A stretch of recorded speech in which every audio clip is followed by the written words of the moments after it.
Okay, Blair, it's all yours. You have to unmute now.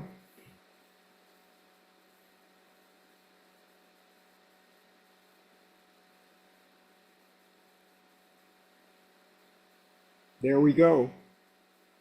Well, good evening, folks. I am Blair Bryant, and I have the distinction, I think, of having translated the Characters Transcript. And the purpose of the class this evening is to teach you how to interpret a significant portion of that characters that are on the Character Transcript. So I'm going to try to share my screen here.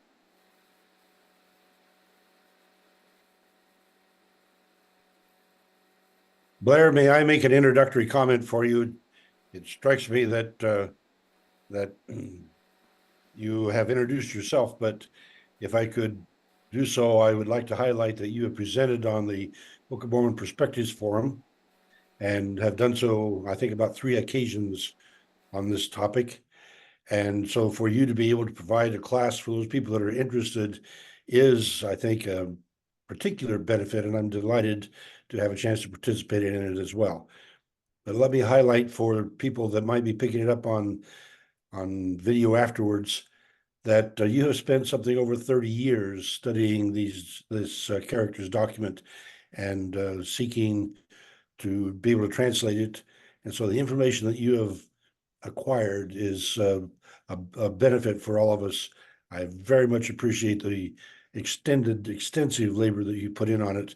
And so I'm delighted to have the chance to support this class and encourage people's participation. Oh, thank you very much, Paul.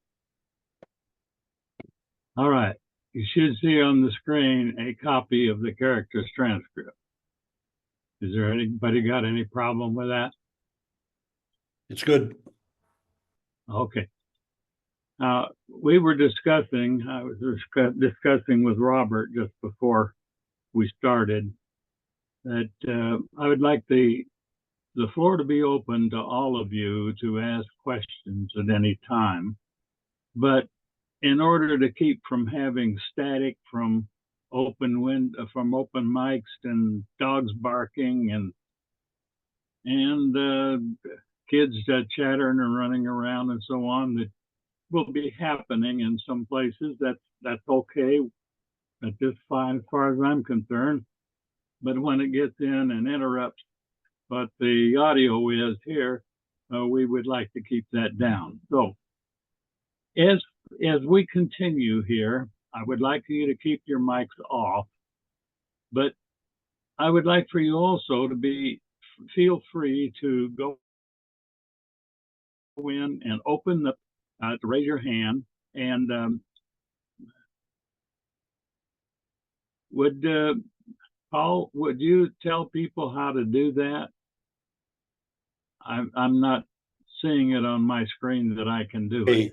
Yes, if you look at the bottom of your screen, you'll see there is a reactions, and some screens will have a separate raise your hand, but if not, then within reactions, there is typically a place to raise your hand. Okay. And either of those should work. All right. So as soon as you've asked your question, turn your mic off. That way we won't hear any background noise on it. All right. I asked in the invitation for people to have a handbook, sign up for a handbook.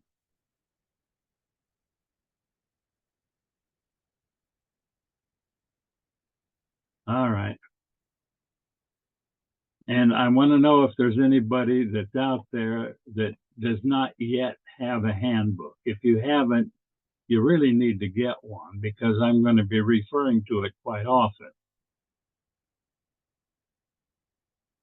You raise your hand if you need help with that. Nobody asking for help. Okay. I'm going to assume then that you all have the handbook available, and you'll find in the handbook a bibliography. That bibliography is from sources that I've found over the years. Very early on, I found one text that I had to go to the University of Bamberg in Germany to get one snowy December day back in 1994. Israel A. Smith had produced an article in the Herald in 1941. The 1941 Herald said that they were looking at a new approach to characters, and that there was a fellow by the name of Ariel Crowley, who was from the LDS branch. And the Ariel Crowley had done some extensive research in the characters and had concluded that they were Egyptian demotic. I'm going to ask if you can turn off if I can turn off the repetition here, that it's putting what I'm saying on the screen. How do I turn that off? It's in the way of my material that I want to read. Anybody? Are you saying that He's got like closed captioning on. Captioning. Yeah. At the bottom, you can click on hide captions, or you can click on it and drag it somewhere else.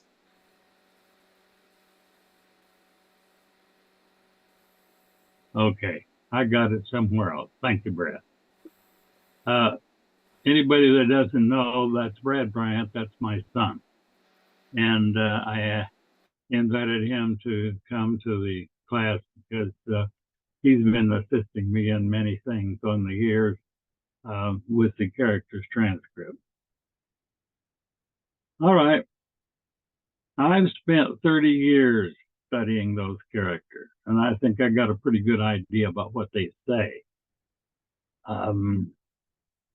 I'm probably one of the few people in the world who has studied anything deeply from the original Egyptian hieroglyphics like this. I'm sure that Mary Jo Jaegel studied the Egyptian, but the Egyptian hieroglyphics was a source of the kind of writing that we've got on this on the screen. I have learned how to interpret those characters, but I can't say that I can read them. And I want to explain that. I don't think anybody is able to read those characters the way we think of what reading when we read a text in English. And the reason I say that is these characters don't represent any kind of a sounds as we have in our alphabet. They're abbreviated pictures of things that carry meaning and how they combine with each other. It's the meaning that is carried, not the sound. Now, this enables us to take what I'm going to call the Nephite meanings in our English language.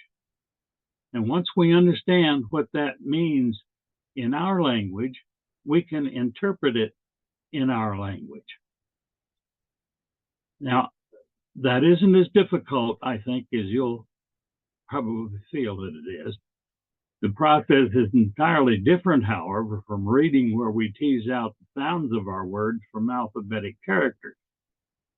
So it takes a different mindset to interpret these characters, which were derived from ancient Egyptian hieroglyphics. To properly interpret the characters, we need to reset our minds to the way that the authors communicated with the old Egyptian-based meanings, and the writers called their script Reformed Egyptian, because they knew from ancient times that their writing system had originally come from Egyptian sources. But here we sit some 1,600 years later and got to try to place our 21st century minds into their world of thinking so we can meaningfully interpret their writings.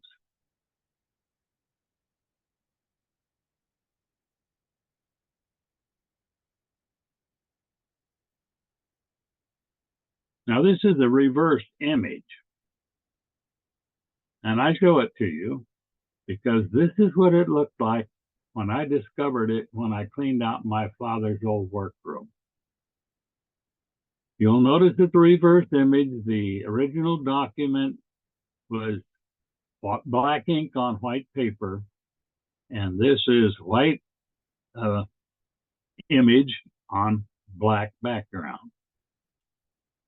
Now, my dad did that. My dad was an artist. My dad was a printing specialist, and my dad worked with the church in RLDS church in the audiovisual department from the mid-50s to the 70s. He retired in 1975. He lived another 10 years, but I was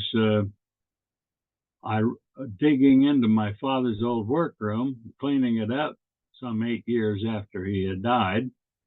And I noticed the reversed image here, and I knew what it was immediately. That reversed image is used to paint out spots that don't belong in there. What's black on the screen here, you can put opaque, which is a kind of an opaque paint over any little white spots that are not supposed to be there. Now, in the original document, there were some original stains or blots of the ink, and those needed to be removed. My dad worked for the church, and I don't know whether he did this on his own for something that he and my mom were working on, or whether he did it as a part of his work for the church. But I found it in my dad's old workroom.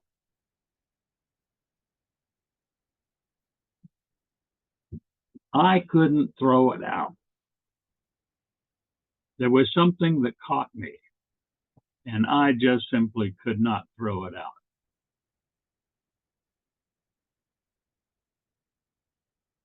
I'm going to show you now what I call the code sheet. I took all those characters, each one separately. Can you see my cursor move along the screen? Is that visible? Yes, it is. Okay, Yes. thank you. The first character in the message is at the far right at the top, and it reads from right to left. I made every one of those characters and put a code under it. Everything in the first line is an A. That's the A line. It goes from A1 up to A26. The second line is B, goes from B1 through B23 or 24, I forgot. But at any rate, each character is numbered. And I did this very early on.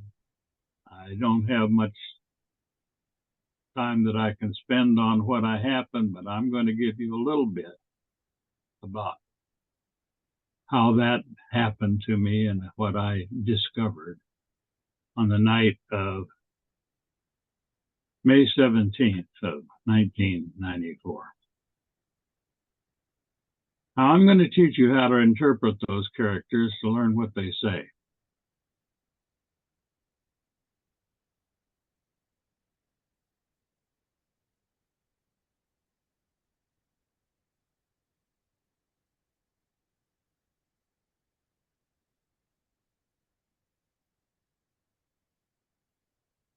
You'll find in the upper right-hand corner my email address. If you have any questions, you can write me. This is Paul DeBar's website, and that's his Gmail or his address. And Robert Cook, he's our behind the scenes man. He does one that sets up the room. So there are our addresses. And if you have any questions, start with me if you've got questions about something that I'm talking about here. All right. Next week, we're going to be talking about Israel. I'm going to suggest that you do a little work, a little review this week before we have our next class, because we're going to be talking about Israel. Israel was renamed, and you'll find it in the book of Genesis. And I'd suggest you read the entirety of chapters 30, 31, and 32. At the end of 32, Jacob is renamed, and the reason he's renamed comes about as a result of the kind of character that he shows up as in chapters 30, 31, and 32. There was an event that happened, and the Lord changed his name. So I'd suggest you do some reading up on that so you got that background well in hand when we talk about these characters, because I'm going to talk about Israel's name.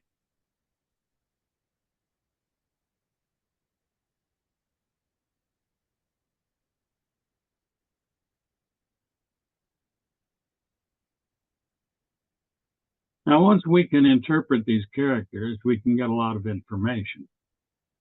Up front, I can tell you that these characters tell us about people, because there are 10 names in there, and that includes the name of Israel, which is why I'm going to be starting there. The characters give information about how those people were involved, telling us about their records and who wrote them. It tells us about their form of writing on metal plates and why they included a shortened copy of a story of another people, the Jaredites, into their own history book. But the handbook tools that we've got in the handbook, I want you to have available before we even really start. If you've got it done now, that's fine. If not, get it done before next week. Sometimes I will ask you to write on a copy of the code sheet. Code sheet's in front of you, but you have a copy of that in your handout. Before we start the characters' meanings, I suggest you make multiple copies of that, because I'm going to give you exercises to search for certain kind of characters and circle them. And you're going to end up with so many circles that you can't do it all on one sheet.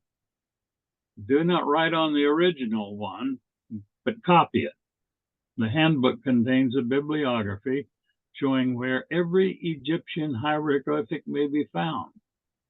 So you can certify that I'm not making up these Egyptian meanings on my own. I have researched that. I've got the page numbers of each of the books. Now, the authors of these Egyptian books are not all in full agreement, but what I have here comes out of one or more of those books. I'm not making it up on my own. But there are only 20 Nephite roots shown with a Nephite meaning in English. And the handbook also shows the 10 named individuals with their Nephite spelling. Now, I invite your written comments and criticisms. You've got the email addresses. Now, I guarantee to show you some of the 20 peculiar Nephite roots in tonight's lesson, some of them. We can't cover them all now, and I think I got an outline of the course that I can take a particular portion or particular route and track it with others. Now, I'm going to bring in some other things once in a while and connect it to what we're talking about. And we haven't talked about those other things yet, but I'll tell you generally what they mean. And then when we get to the study of that particular character, then we will discuss how it gets its name or how it gets that meaning. Now, the more I can zoom in on these characters, the better you're going to see them in the on your image in there. But you'll notice that the last 3 lines are very small.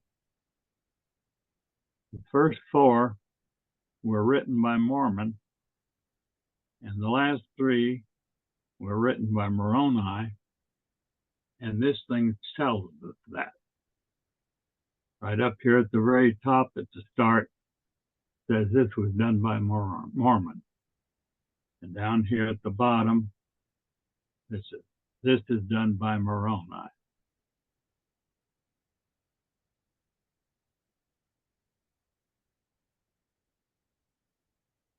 Now, Moroni wrote very cramped because the last 3 lines are more difficult to read. We're going to chop them off in some of our slides, and that'll allow me to enlarge the image on the slide.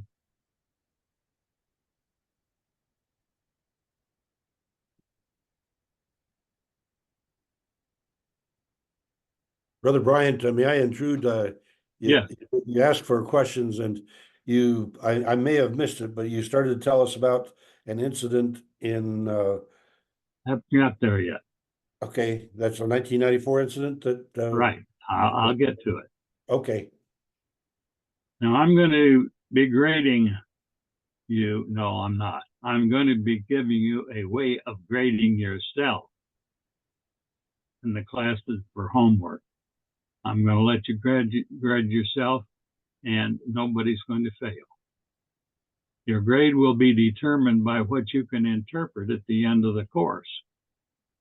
Your grade in this course will be a strong indicator of your faith in the Book of Mormon. The more you learn, the better will be your understanding and the stronger will be your faith. I guarantee. But before we get to your grade, I'm going to first show you that basic information I received in that experience in May of 1994. I had gone back to General Conference I was living in Germany and I had recently retired.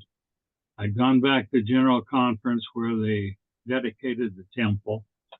I was looking very forward, very much with that in mind. I must say that my hopes and anticipations were dashed somewhat because I didn't feel that it was a spiritual situation that I had hoped. But I had been preparing myself over a period of weeks and weeks of receiving some experience from God, and I didn't know what was going to happen, but I had a feeling that something important was going to happen while I was back in Independence. My mom was selling the house where she and my dad had lived for 17 years. Dad had died 8 years earlier. And I was cleaning out the basement workroom when I found that picture of the Caractors Transcript. I recognized it immediately and felt that overpowering urge to keep it. And sometimes during my nightly preparations for bed after I'd worked all day, we had sales, yard sales. We took my mother's angel set to a dealer and sold it, and my dad's devil set too. My dad had to be in opposition on all things. Anyway, we got rid of the angels and the devils and all sorts of furniture, but I had to clean up that house so that my mom could sell the house. She was going to move in with my sister and brother-in-law in a home that they are just getting ready to start building. My work in cleaning out, I came across so many of those things that I found that seemed so precious that I just could not throw them out. And I don't have time for a lengthy testimony here. I'd like to give it, but I feel I must share with you what was revealed to me at the start of my journey to understand the Characters Transcript message. On one night, I was led to an overpowering conviction that the title page of the Book of Mormon and the Characters Transcript were somehow connected. Now, I suggest you folks, if you got an easy reach of the Book of Mormon, pull it out, because I'm going to say some things that I want to point out to you that are on there, and I want you to see it in your Book of Mormon. I suggest that each week you have your Book of Mormon and Bible available so that we can do some cross-referencing and checking outside of what I put on the screen. But I had this overpowering conviction, and I have no idea where it came from, that the Characters Transcript was related to that title page. I was seated in the bedroom or the living room all alone. I went in and dropped that Book of Mormon on the couch next to me, and it bounced and up and flipped open, and there was that title page staring me in the face. And that's where I got that conviction, and I can't explain it, but I certainly felt certain that they were related.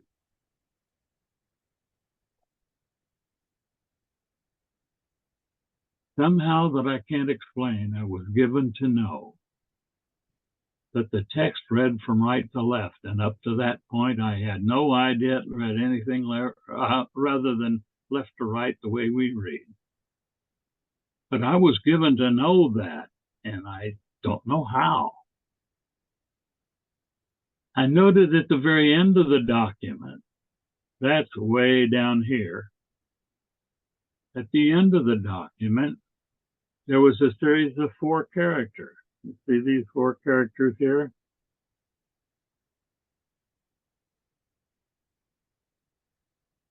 And I looked up the line just above it, and there's a series of 5 characters there. 3 of them look very, very much like what's in those 4 characters.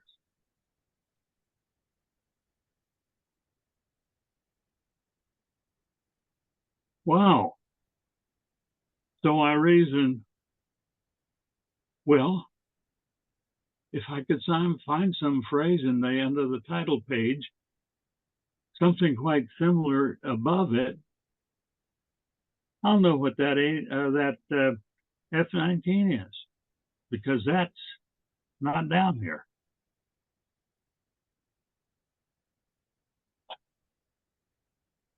I looked at the end of the title page, and all I could see is a statement that referred to the judgment seat of Christ, and there was absolutely nothing above it that looked anything near similar. And I was crushed, and I thought I must have been deluded. And I stood to go to bed. And as I stood there and turned toward the bedroom, I heard a single word: patient. Now, reflectively spun around. I'd like to catch a glimpse of somebody in the room with me, but I knew no one was there. And then I became aware of a divine source of that voice. That word patient was not spoken angrily or aggressively. And I took it as a gentle urge not to give up, to continue my studying. Now, if you've got your Book of Mormon, open it up to the title page. I felt chastened. I returned to my seat on the sofa, and search further. There just had to be an answer. I felt such a power. Why was I not seeing it, I asked. And then my eyes were directed upward, where I saw at the end of the first paragraph a short phrase, by the gift of God. Do you see it? In your Book of Mormon, by the gift of God. And then my eyes darted upward and I found a similar phrase, by the gift and power of God. And my eyes must have been big as saucers as I suddenly became aware that that F-19 meant power.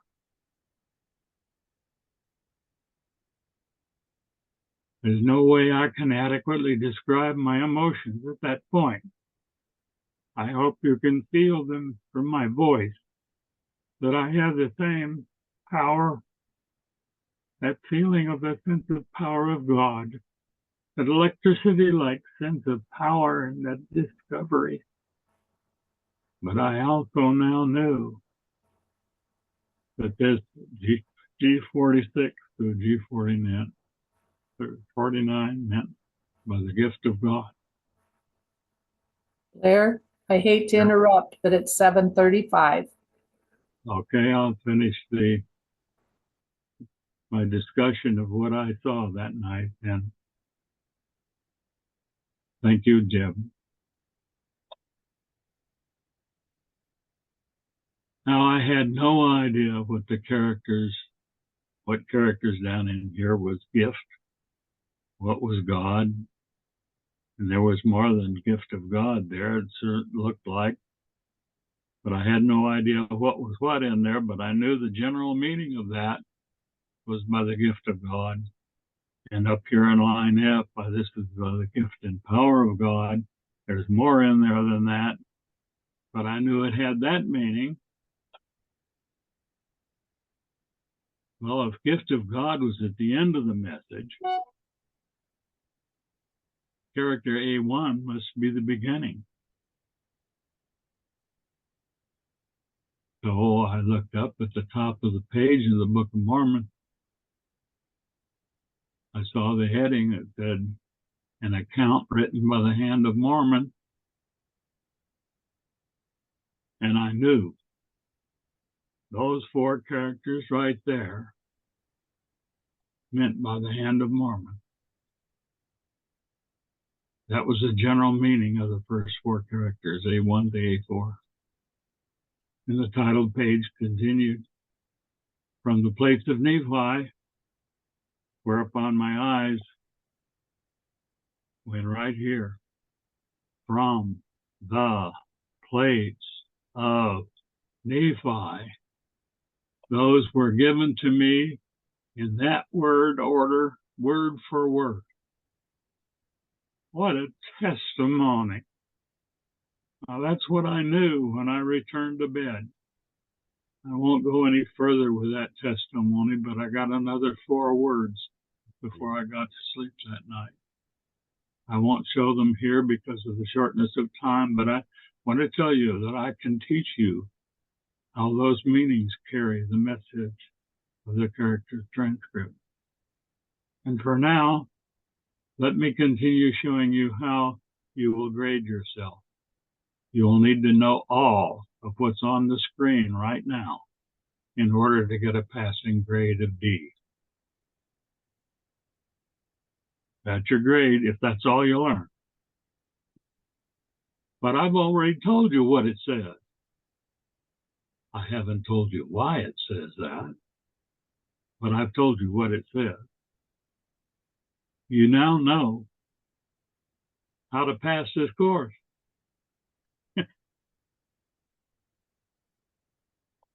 How to get a grade of C. You got to learn that. Interpret the meaning of that character string of B17 to B23. And to get a B,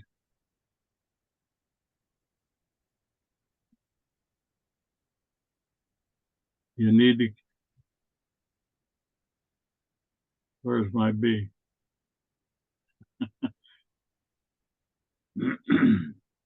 This is C right here, folks. I double clicked and I shouldn't have. This is C and these two together are B. Now, once you can do that, you have a powerful testimony that you can share with anybody that's willing to listen to you. Because I'm going to tell you how each of those characters works together to tell you the story of the Caractors Transcript. Well, how do you get an A? You've got to know this series of characters here. Oh, is there a powerful testimony there?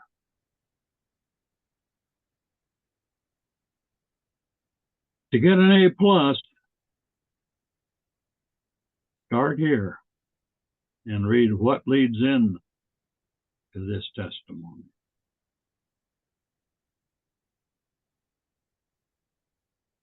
Now, if any of you are interested in becoming fluent with this reading, everything that's not in those circles is open for you. And I would encourage you to try to learn to read it. Because if you do, then you will join me in being one of the few people that can tell you what this thing really says. Hey, Blair, it's 7:40. Thank you very much, Deb. Yep.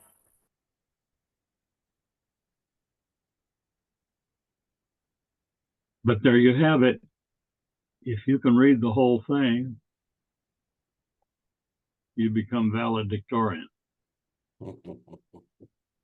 All right, folks. We'll stop here.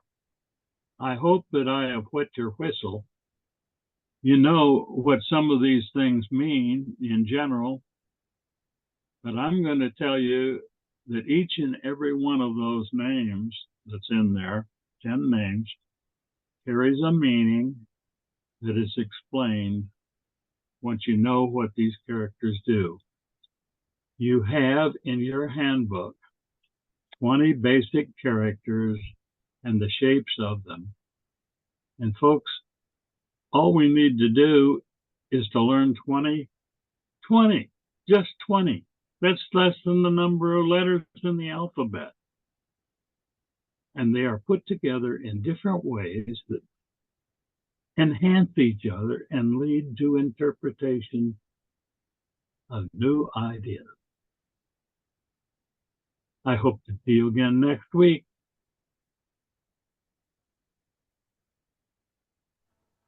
Thank you, Blair.